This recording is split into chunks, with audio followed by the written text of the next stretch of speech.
Hello student, स्वागत है आप सभी का आज के इस सेशन में। सेशन आपके लिए बहुत इंपॉर्टेंट होने वाला है क्योंकि आप ही के प्रश्नों के उत्तर के रूप में आपका सेशन लाया गया है। अभी हाल ही में आरआरबी एएलपी की वैकेंसी बढ़ने की खुशखबरी आप लोगों को मिल गई है, लेकिन बहुत से बच्चे ऐसे हैं जो कि इस खुशखबरी के बाद भी खुश नहीं हैं। क्या रीज़न है? उनका कहना है कि जितना भी समय आपका गया है उन्होंने ढंग से तैयारी नहीं की है, और आप भी अगर उन्हीं स्टूडेंट में से एक हैं कि अभी भी आपके मन में ये है कि वैकेंसीज तो बढ़ गई हैं लेकिन तैयारी नहीं हुई और आने वाले एग्ज़ाम की डेट की कंफर्मेशन नहीं है, इसीलिए अभी भी तैयारी आप ढंग से नहीं कर रहे हैं। तो इसमें क्या होता है बच्चे, जब आपका एम क्लियर नहीं होता है कि 1 महीने बाद पेपर है या फिर 2 महीने बाद पेपर है, कब आपका एग्ज़ाम होने वाला है, तो इस स्थिति में क्या है कि बहुत सारे बच्चे जो हैं वो ढील दिए हुए बैठे हैं कि तैयारी जो है नहीं की हुई है। वैकेंसीज आ चुकी हैं, इंक्रीज भी हो चुकी हैं, फॉर्म आप लोगों ने भरा हुआ है, लेकिन उसके बावजूद भी जो है आप लोग ध्यान से तैयारी नहीं कर रहे हैं, या फिर इतनी तैयारी नहीं है कि खुद पे कॉन्फिडेंस आ जाए कि हाँ अब वैकेंसीज बढ़ गई हैं तो एक सीट जो है मेरी इसमें कंफर्म है। इसके पीछे का रीज़न क्या है? इसके पीछे का रीज़न है आपकी लापरवाही। अभी तक जो है तैयारी हो जानी चाहिए थी लेकिन नहीं हुई है, उसके पीछे बच्चे ऑब्वियस सी बात है कि लापरवाही है। दूसरा जो है, पहले ये हो सकता है कि बहुत सारे बच्चे जो है इसकी आश में थे, वो चाहते थे कि इसमें वैकेंसीज थोड़ी सी ज़्यादा हो, तो वैकेंसीज ज़्यादा देखने के बाद में एक कॉन्फिडेंस तो ऑटोमेटिकली आ जाता है, वो जो है बहुत सारे बच्चों में नहीं था। लेकिन अब जो है वैकेंसीज बढ़ने के बाद में अब वो कॉन्फिडेंस आपके अंदर आ जाना चाहिए बच्चे, ठीक है। और अभी भी अगर आप लोग इतने कॉन्फिडेंट नहीं है कि अगर 1-2 महीने में आपका एग्जाम होता है तो किस तरीके से आप लोगों को ये पेपर क्लियर करना है, तो उसी के लिए आपका सेशन है। सबसे पहले तो अगर मैं बात करूं कि एग्जाम डेट की कंफर्मेशन की, तो देखिए बच्चे, अगर जुलाई में एग्जाम होता तो अभी तक आपकी कोई ना कोई इन्फॉर्मेशन आ गई होती, इसका मतलब साफ है कि जुलाई में आपका एग्जाम नहीं है, ठीक है। अब अगर आपका अगस्त में एग्जाम होगा तो उसकी कंफर्मेशन हमें जुलाई के महीने में मिलेगी, चूंकि उन्होंने बताया था, चूंकि आपका जो नोटिफिकेशन है आरआरबी एएलपी के लिए, उसमें भारतीय रेलवे ने साफ साफ कहा था कि जो आपका एएलपी का एग्जाम है वो जून, जुलाई, अगस्त इन महीनों में से कभी भी हो सकता है। तो अब जून गया आपका, जुलाई गया। अब अगर आप सोच के चलते हैं कि अगर अगस्त में आपका एग्ज़ाम है और वो आपका कहीं हद तक बचे 80 to 90% आपका यही है कि अगस्त में आपका पेपर हो जाएगा, ठीक है। अगस्त स्टार्ट में नहीं होगा लेकिन अगस्त एंड आते आते जो है आपका एग्ज़ाम हो जाएगा और जुलाई में जो है आपको इसकी कंफर्मेशन मिल जाएगी, ठीक है। तो अभी आपका, अगर हम अगस्त को टारगेट करते हुए चलते हैं, इस महीने को लेकर के चलते हैं कि इस महीने में आपका एग्ज़ाम है, तो किस तरीके से आपकी तैयारी होनी चाहिए ताकि जो आपका ये खो चुका कॉन्फिडेंस है वो आपका वापस आ जाए, ठीक है। तो सबसे पहले बच्चे हम दोबारा से जानने की कोशिश करते हैं कि एग्जाम है क्या, किस बारे में है, क्या क्या एग्जामिनर आपसे पूछने वाला है, किस तरीके का आपका पेपर होने वाला है। इसमें आपके 2 पेपर होने हैं, CBT 1 होना है, CBT 2 होना है। CBT 1 की अगर मैं बात करूं तो CBT 1 में आपका क्या है, CBT 1 में आप लोग देखेंगे CBT 1 में आपका 75 मार्क्स का है। बहुत ज़्यादा नंबर जो है आपको गेन नहीं करने, 75 मार्क्स का आपका क्वेश्चन पेपर है, लेकिन सारा जो खेल है वो है यहाँ पे बच्चे 60 मिनट्स में आपको 75 मार्क्स का पेपर सॉल्व करना है। और इसमें मेजॉरिटी क्या है, इसमें मेजॉरिटी अगर आप लोग देखेंगे, मेजॉरिटी इसमें है मैथ्स और आपका रीजनिंग। 20 और 25 यानी कि 55 मार्क्स, 55 मार्क्स जो है आपका ये मेजॉरिटी है। दूसरा आपका जो सब्जेक्ट है वो है 20 मार्क्स का आपका साइंस है, ये आपकी मेजॉरिटी है। दूसरा, कुछ बच्चे अभी आपका जो है बहुत ज़्यादा परेशान है जनरल अवेयरनेस को लेकर के, इसको लेकर के कोई परेशान नहीं होना है बच्चे। अगर आपके पास में 1 या 1.5 महीने है ना, तो उसे आप लोग नेगलेक्ट करते हुए चल सकते हैं, लेकिन सिर्फ जो आपका स्टैटिक वाला पोर्शन है, करंट अफेयर आपको फिर भी पढ़ते रहना है, ठीक है। करंट अफेयर पिछले 1 साल का ये आपको पढ़ते हुए चलते रहना है, बहुत ज़्यादा समय देने की ज़रूरत नहीं इसे, ठीक है। लेकिन स्टैटिक को आप लोग नेगलेक्ट कर सकते हैं, लेकिन जो आपके 2 बड़े मेजर सब्जेक्ट हैं जिनसे आपको जीत मिलेगी वो है आपका मैथ्स, रीजनिंग और प्लस आपका साइंस, ठीक है। तो 55 मार्क्स का जो है आपका मैथ्स और रीजनिंग का आपका वेटेज है, और दोनों ही सब्जेक्ट ऐसे हैं ना, इसमें आपकी बहुत अच्छी बात है बच्चे कि दोनों ही सब्जेक्ट ऐसा है कि अगर आप लोगों ने अभी तक नहीं पढ़ा है, सीरियस नहीं पढ़ा है, 1-2 चैप्टर ही आपके क्लियर हुए हैं, तो बाकी जो आपका समय है उसमें अगर आप लोग प्रैक्टिस करते हैं, ठीक है। चलिए मैं आपको बाद में बताऊंगी, पहले मैंने आपको बता दिया कि आपका सब्जेक्ट्स हैं, ठीक है। सब्जेक्ट आपके जो ज़्यादा वेटेज है, जो आपको यहाँ पे मार्क्स गेन करवाएंगे, वो मैथ्स है, रीजनिंग आपका जनरल साइंस है, ठीक है। उसके बाद अगर हम CBT 2 की बात करें तो CBT 2 में जो रिलेवेंट ट्रेड का आपका क्वेश्चन पेपर है 75 मार्क्स का, ये तो क्वालिफाइंग नेचर का होगा, यहाँ पे कोई मेरिट नहीं बनने वाली है, ठीक है। मिनिमम 35% के साथ में आपको क्वालिफाई बस करना है, ठीक है। तो इसे तो आपको साथ साथ में पढ़ते हुए चलना है, और ये आप पढ़ते भी आ रहे हैं, ये आपको जो है आप कह सकते हैं कि प्लस पॉइंट है आपका कि आपके रिलेवेंट ट्रेड रिलेटेड से ही आपके क्वेश्चन आएंगे, ठीक है। फिर आता है आपका नॉन टेक का। नॉन टेक में यहाँ पे बच्चे वही कहानी दोहराई गई है। यहाँ पे मैथ्स और रीजनिंग का जो पोर्शन है 50% का, और बेसिक साइंस प्लस इंजीनियरिंग यहाँ पे जो है आपका इसका भी 50% का वेटेज है। तो दो सब्जेक्ट जो कि आपको यहाँ पे जीरो से हीरो बना सकते हैं बचे हुए समय में, वो है आपके रीजनिंग, ठीक है, और वो है आपका मैथ्स, और वो है आपका साइंस। ये तीन सब्जेक्ट ऐसे हैं जो आपको किसी भी हाल में नेग्लेक्ट नहीं करनी है, और जो भी आपके पास में समय बचा हुआ है, 1 महीना 1.5 महीना जितने भी समय हमारे पास में है, वो आपको बच्चे इसे प्रैक्टिस करने में लगाना है। प्रैक्टिस, ध्यान से सुनिएगा, प्रैक्टिस। अब ये दोबारा से शुरू से पढ़ने का समय है नहीं आपके पास में कि शुरू से जो है साइंस आप लोग पढ़ेंगे, ठीक है। सिर्फ आपको क्या करना है, प्रैक्टिस करना है। प्रैक्टिस पे क्यों जोर दे रही हूँ मैं, क्योंकि प्रैक्टिस बच्चे इसलिए करना ज़रूरी है क्योंकि यहाँ पे सारा जो खेला है, ये देखिए, आप CBT 2 में देखेंगे 90 मिनट्स 100 क्वेश्चन, आप CBT 1 देखेंगे 75 क्वेश्चंस और 60 मिनट, ठीक है। तो दोनों ही जगह क्या है, आपकी स्पीड का होना बहुत ज़्यादा ज़रूरी है, तभी आप दूसरे को जो है हरा पाएंगे। देखिए, बात सिर्फ इतनी नहीं है ना कि मुझे जीतना है, बात ये भी तो है कि मुझे दूसरे को हरा करके जीतना है, यानी कि मैं कॉम्पिटिशन में हूँ। कॉम्पिटिशन में कैसे बेहतर करेंगे, कॉम्पिटिशन में इसी तरीके से बेहतर किया जा सकता है। आप प्रैक्टिस करिए बच्चे, जितना ज़्यादा हो सकता है आप मॉक टेस्ट, ठीक है, हर सब्जेक्ट की अलग अलग, रीजनिंग का अलग, मैथ्स का अलग, साइंस का अलग। मॉक टेस्ट देने का जो आपका तरीका है वो दो तरीके से हो सकता है। एक तो आरआरबी एएलपी के बहुत सारे क्वेश्चन पेपर हैं, ठीक है। आरआरबी एएलपी के 40-50 क्वेश्चन पेपर हैं, इसके 40 समथिंग होंगे। तो वो जो है आपको उनके आरआरबी एएलपी के जो PYQ बेस्ड जो आपके कंबाइंड टेस्ट है, ठीक है, एक तो आपको वो देना है कंबाइंड टेस्ट जिसमें क्या सारे के सारे सब्जेक्ट हैं।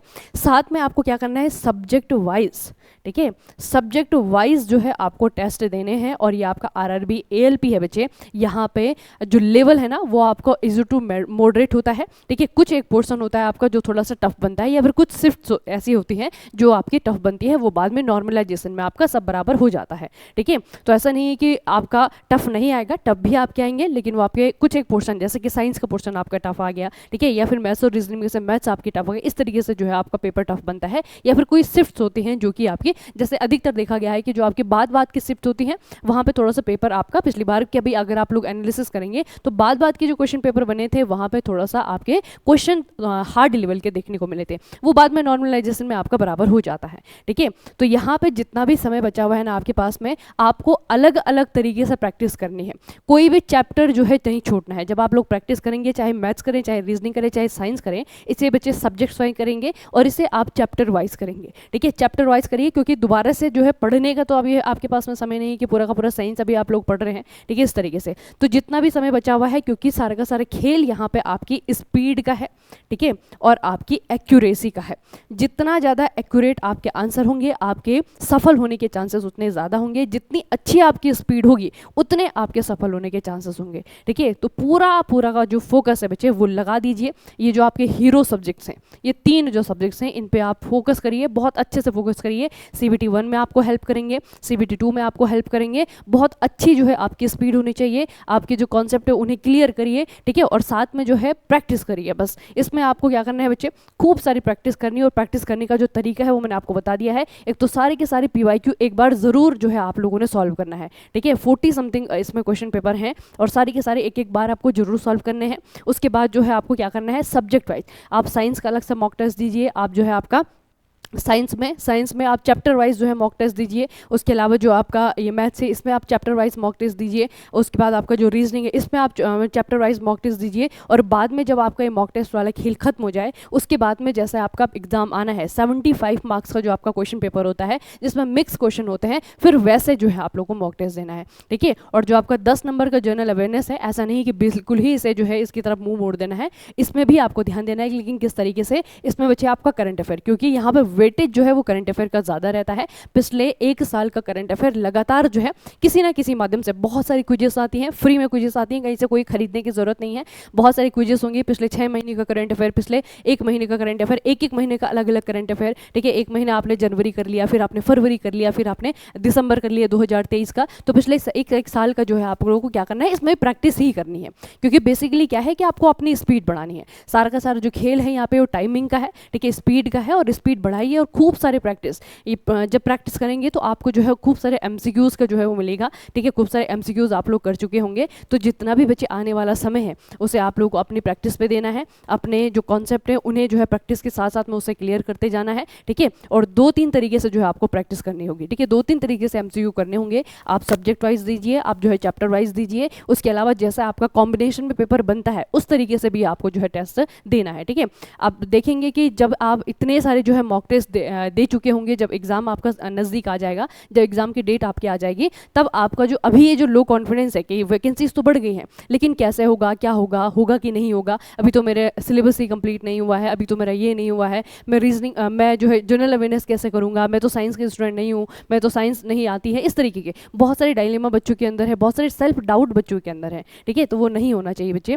जितना भी समय आपके पास में बचा हुआ है उसे लगाइए, प्रैक्टिस में लगाइए, क्योंकि समय देखिए यहाँ पे अगर आपने ये वाला समय जो है वो सब्जेक्ट्स कंप्लीट करने में लगा दिया ना, फिर जो है बाकी जो बच्चा है, जो दूसरा बच्चा है, वो आपसे आगे निकल जाएगा, ठीक है। क्योंकि खेल मेन क्या है यहाँ पे, मैंने आपको कहा स्पीड का है, एक्यूरेसी का है, ठीक है। और स्पीड एक्यूरेसी आपकी चेक की जाएगी, और उसके लिए जो है आपका आप क्वेश्चन भी देखिए, जब आप PYQ सॉल्व कर रहे होंगे ना तो क्वेश्चन देखेंगे, बहुत ज़्यादा जो है टफ आपको क्वेश्चन नहीं मिलने वाला है, ठीक है। जब आप सॉल्व करने बैठेंगे तब आपको समझ में आ जाएगा किस तरीके का जो है आपका क्वेश्चन पूछा हुआ है, ठीक है। और जब सब्जेक्ट वाइज करेंगे, जब आप चैप्टर वाइज करेंगे तो कोई चैप्टर आपका छूटना भी नहीं वाला है, ठीक है। जब चैप्टर नहीं छूटेगा तो ये कॉन्फिडेंस भी आपके अंदर आएगा कि हाँ, मैंने रीजनिंग में सारे के सारे चैप्टर किए हुए हैं, मैंने साइंस में सारे के सारे चैप्टर किए हुए हैं। और जब भी करेंगे तो सिलेबस अपने पास में रखेंगे, जो RRB LP का पिछली बार का जो सिलेबस है, इस बार का जो सिलेबस है, उसे अपने पास में रखेंगे और उसके अकॉर्डिंग ही प्रैक्टिस करेंगे, ठीक है। तो जितना ज़्यादा हो सकता है बचे हुए समय में अपनी प्रैक्टिस को दीजिए, ठीक है। खूब सारे मॉक टेस्ट दीजिए, और मॉक टेस्ट देने का तरीका मैंने आपको बता दिया है, हर एक तरीके से जो है आपको मॉक टेस्ट देनी है, ठीक है। करंट अफेयर में भी यही करिए, पिछले 1 साल का करंट अफेयर आपको देना है। 10 नंबर का जनरल अवेयरनेस में स्टडी की लोड लेने की जरूरत है नहीं, और ना ही आपके पास में अभी टाइम है इतना कि स्टडी का लोड आप लोग ले सके, ठीक है। तो ऑल द वेरी बेस्ट आप सभी को। अभी जो है खुद पे डाउट करने का टाइम नहीं है। बहुत सारे बच्चे आपको ये बोलेंगे कि अरे अभी तो नहीं आने वाला है एग्जाम, बहुत सारी चीज़ें हैं, ठीक है। नेगेटिविटी बहुत जल्दी स्प्रेड होती है बच्चे, ठीक है। तो अभी बहुत सारा टाइम में है हमारे पास में, अभी तो सिलेबस कंप्लीट करने का टाइम है, फिर जाकर जो है 10 या 15 दिन बचे होंगे, फिर जो हम टेस्ट देंगे, ऐसा नहीं है बच्चे, ठीक है। अगर आप लोग वो बच्चे हैं ना, एक तो वो बच्चे हैं जो कि काफ़ी समय से इसका इंतजार कर रहे थे, उनको तो बोलने की ज़रूरत नहीं है, ना ही उनको सेल्फ डाउट है। वो तो 5,000 में भी खुश थे, वो 18,000 में भी खुश हैं, ठीक है। वो तो वो बच्चे हैं जो काफ़ी समय से इसका वेट कर रहे थे, वो हर तरीके से तैयार हैं। मैं बात कर रही हूँ उन बच्चों से जो कि इस भर्ती में पहली बार जो है वो अपीयर होने के लिए जा रहे हैं, जिनको इस भर्ती से ये थोड़ी सी उम्मीद है कि उनका कैरियर बन जाएगा, उनका भविष्य सुधर जाएगा, उनके घर की कंडीशन सुधर जाएगी। मैं उन बच्चों को जो है यहाँ पे एड्रेस कर रही हूँ, ठीक है। आपके लिए मैं कह रही हूँ कि आप लोगों को क्या करना है, आप लोगों को सेल्फ डाउट नहीं रखना है, अपने आप पे थोड़ा सा भरोसा करिए, जितना समय है। बाकियों की बातें मत सुनिए, एग्जाम नहीं होगा, ये होगा, अलाना पलाना, जो भी बच्चे बोलते हैं, उस किसी भी बात पे जो है ध्यान नहीं देना है, बस अपनी जो फोकस है उसे बनाए रखना है, उस तरीके से जो है तैयारी में लगे रहना है, ठीक है। उसके अलावा बच्चे मेक इट इजी पे आप लोग ये वीडियो देख रहे हैं, तो अगर आप लोग हमारे साथ में जो है प्रैक्टिस करना चाहते हैं या फिर लाइव क्लासेस को ज्वाइन करना चाहते हैं, तो आपकी एग्जाम डेट आने के बाद में लाइव प्रैक्टिस जो है हम लोग तैयार करवा रहे हैं, ठीक है। वो हम भी करवाएंगे आपको, क्योंकि प्रैक्टिस ही एकमात्र जरिया है जो है इस पेपर को क्लियर करने का, ठीक है।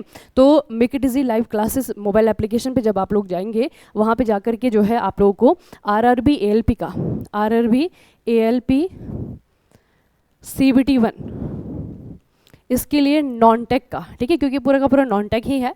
तो नॉन टेक के लिए आपको एक फाउंडेशन बैच मिलेगा, जिसमें ऑलरेडी सारे का सारा सिलेबस कंप्लीट हो चुका है, ठीक है। जनरल अवेयरनेस की क्लासेस नहीं है, लेकिन साइंस है आपका, रीजनिंग है आपका, और उसके अलावा मैथ्स भी है आपका, ठीक है। जनरल अवेयरनेस में जो है आपका ये PDF फॉर्म में आपको प्रोवाइड किया गया है मटेरियल, ठीक है। और वो भी आपका करंट अफेयर्स का ज़्यादा है, ठीक है। स्टैटिक को जो है आपका उतना ही रखा गया है जितना कि आपका आ सकता है, ठीक है।